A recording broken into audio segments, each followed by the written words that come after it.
Hello everyone, welcome back, and you are watching my YouTube channel Technical World. Today in this video, I'm going to show you how to fix cannot connect to App Store after the updating of iOS.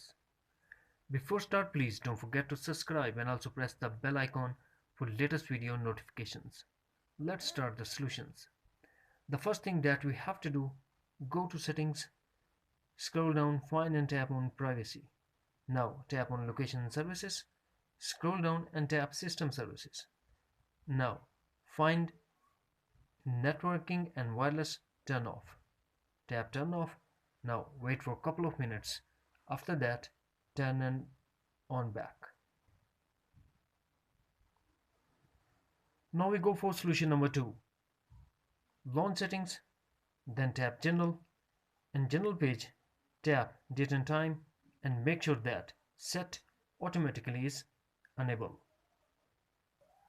Solution number 3. Launch settings, connect to Wi-Fi, then tap general and tap software update and update your iPhone if update is available.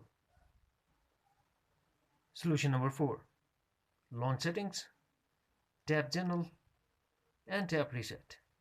Now tap reset all settings, put your iPhone passcode and tap again. Reset all settings to confirm your action.